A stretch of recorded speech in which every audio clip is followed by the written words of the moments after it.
Did you know that there is an indicator better than the RSI2 indicator for short-term strategies? Stick around and I will reveal to you the power of trend strength indicator.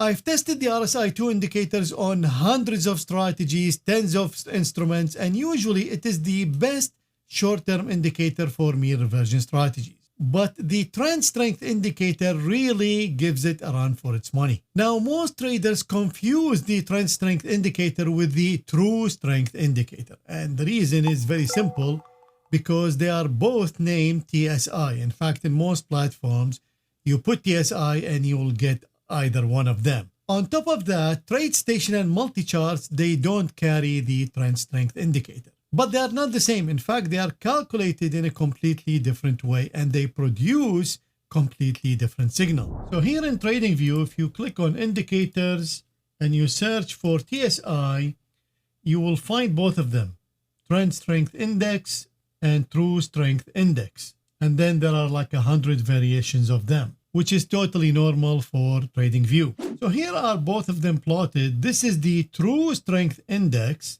and this is the Trend Strength Index. And if we click on the code, you can see that the True Strength Index is based on multiple exponential moving averages and a signal.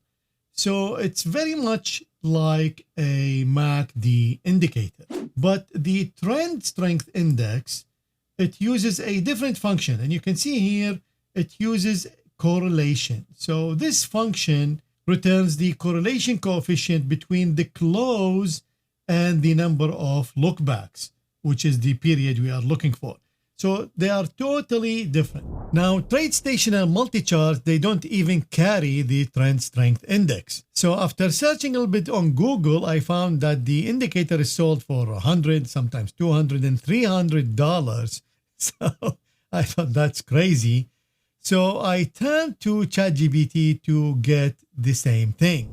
So I simplified the code from TradingView because many of it is like the level and the coloring. And basically, we just want to replicate this correlation part. GPT came up with something like, I didn't get this, like it's summation divided by the square root. So there is nothing related to the correlation, at least from my understanding. But after several trials, I was successful in creating the indicator from GPT. And basically, it gave me something that it's opposite. So I flipped it and then multiplied it by 100. So now instead of going from -1 to +1, my indicator will go from -100 to +100. And here is a comparison between both. So this is TradingView. This is the TSI, the Trend Strength Indicator with a 14 period on the S&P 500. And here it is in MultiCharts. And like I told you, mine now goes from -100 to 100. But as a trader, you need to look outside the box and definitely look outside the default parameters. The default parameters are the worst for any indicator you encounter because it's usually the same published parameters since I don't know when, probably 10, 20, 30, 40 years. And those edges are long gone. So you need to find something different.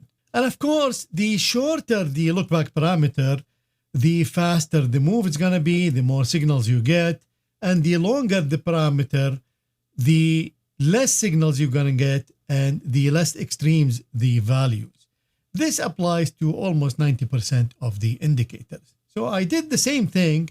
Then it looks immediately to something very similar because I test the RSI2 a million times. Like I immediately recognize it. It looks very close to the RSI2 when I take the period all the way to 3, which is the minimum, because with trend strength index, you cannot go below 3. So here are now the trend strength index in purple and the RSI2 in yellow. And like I told you, the minimum with RSI period is 2, the minimum with TSI is 3. And you can see they are extremely close in behavior. So almost all dips are matched by the other indicator. So here I have the S&P 500 futures, the daily sessions. And on the right here, I have the RSI2 strategy. When we are below 20, we buy, above 80, we sell. On the left side, again, the same data, S&P 500 futures, since 2006 daily session. And here I have the TSI.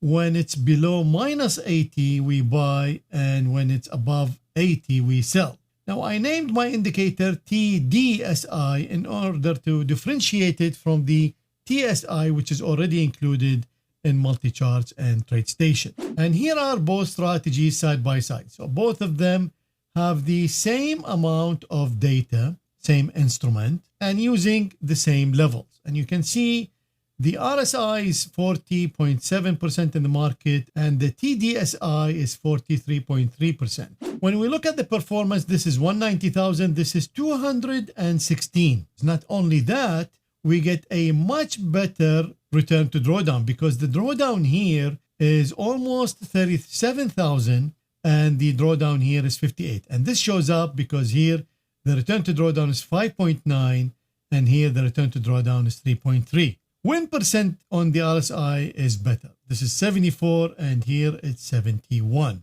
So the reason for the discrepancy is the number of trades. In fact, we have 60% more trades in the TDSI than the RSI. And here the average trade is 690 and here is 481. And 481 is a very respectable average trade.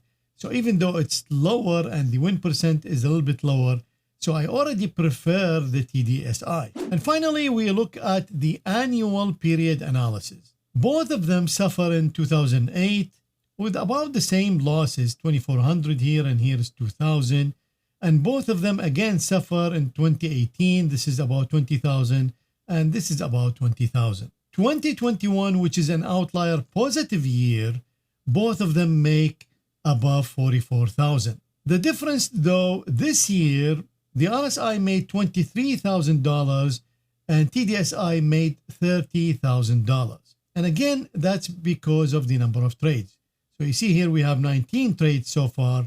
This is up to July and this is 10 trades so far. Now, these results are without commission and slippage, but even when you include commission and slippage, the TDSI is still slightly ahead of the RSI. So overall, I think the TDSI takes the win in this case. Now, to find other values for the TDSI, we will optimize the look back period from 3 to 15, step 1, the entry level from minus 95 to minus 5, step 5, and the exit level from 5 to 95, step 5. So overall, we get about 4,700 strategies.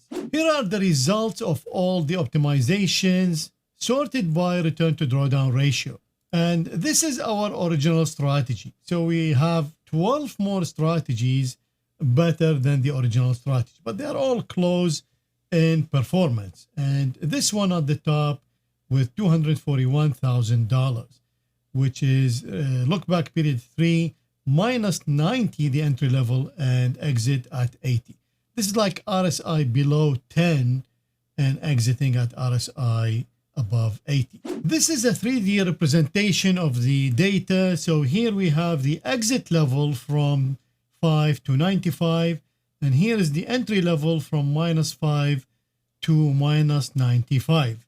And this is the 3 period look back and the 4, 5, 6. And you see once we get to 9, everything is below this C level, which is set now at 150,000. We also notice that the look back 5 has a lot more stable areas than 3. So a look back of 5 with an entry above minus 70 and then any exit will yield to this field of green. So that is a very, very stable region. Always being open to acquire new knowledge is the #1 issue that separates the successful traders from the unsuccessful traders. Because when you are open to learning new things, that means you believe that you don't know everything, which is always true, but sometimes ego gets in the way. And if you like this video, you will love the next one.